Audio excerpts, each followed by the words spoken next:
We already talked about few Skoda made guns on this channel, and if you think we finished with the Skoda artillery pieces here, oh boy, you are so wrong. The Skoda Works from Pilsen was one of the largest and main manufacturer in the Austro-Hungarian Empire, and they developed and built many different type and size of guns, which will keep me busy for a long time ahead. Thank you, Skoda. In today's video, we are visiting yet again a masterpiece built by Skoda, and this is the 38 cm Belagerungshaubitze Model 16 super heavy siege howitzer used by Austria-Hungary during World War I. This gun was developed in 1915-1916, and Skoda took the approach of if it ain't broken, don't fix it, as they simply upscaled the already well-known and well-performing 305mm Mörser to a larger caliber. This has not only made the development work faster, but also the initial training and rollout was faster. The gun weighed 81.7 tons and had a barrel length of 6.46 meters.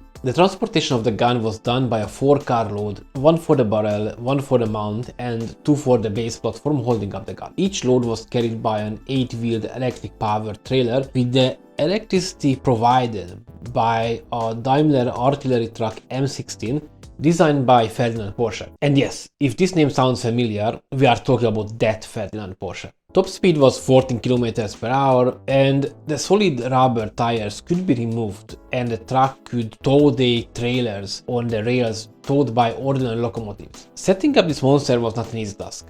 A 52 cubic meter pit had to be excavated for the firing platform holding the mount. In this pit they had to winch the two halves of the platform and jack them down. Once they finished with this, then the mount and the barrel was attached to it. So from beginning to the first time opening fire, this usually took around 26-28 hours of work, so around 2 days. A small tilting crane was mounted on the left side of the turntable to move shells from the transport cars to the loading tray. It was also used to assemble the loading tray and to change the breech. After each shot, the gun had to be lowered to 11-degree elevation, as this was the only position it could be reloaded by ramming the shells in by a hand-powered winch with a pushrod. The elevation of the gun was between 40 and 75 degrees. It could fire a 750 kg projectile to a maximum of 15 km and achieve an impressive 12 per hour rate of fire with an experienced crew, of course. 2 howitzers were initially ordered, named Barbara and Gudrun. They were delivered just in time to participate in the South Tyrol offensive of May 1916, which surprised the Italians. As the opening act of the offensive, 2,000 guns of the Austro-Hungarian Empire barraged the Italian lines, including the new 380mm howitzers. The Barbara gun was located near Lucerne on the Costa Alta bridge. The observation point was at Via's outpost belongs to Lucerne. The transport of this gun from Trento to its position took only 6 days, from 2nd of April to 8th of April of 1916, which was unusually fast given the road conditions at the time. The Gudrun gun was located in the Etch Valley, north of Rovereto, near Volano, with an advanced observer station in Moeto. When the offensive started in May, the firing began on predetermined targets.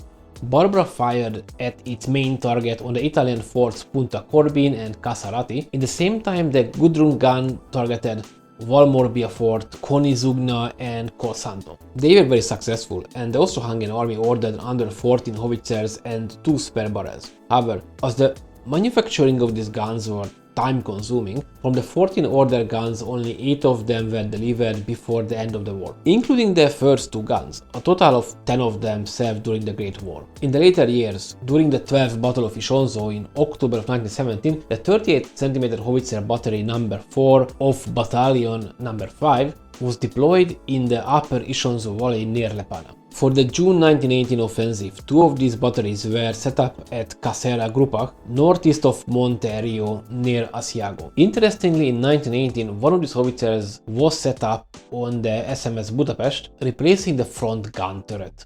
However, this turned out to be impractical, so the gun was dismantled and brought to Raab. After the war, 8 of these guns were taken by Italians, 1 stayed in Austria and 1 up in Romania, as far as I managed to track them down. 5 of these in Italy served as part of the Guardia alla Frontiera, but none were ever used in combat. Same applied to the guns ending up in Romania and Austria. As of today, only 2 of these guns still exist, one in Austria in the Military History Museum in Vienna, and the other, the famous Gudrun, is in Romania in the National Military Museum of Bucharest. I start to see a pattern here. I guess I have to go there again to visit all these guns at some point, but this is it for this video. Thank you for joining, and if you made this far, you could subscribe to my channel so you won't miss out on any of my future videos. Bye!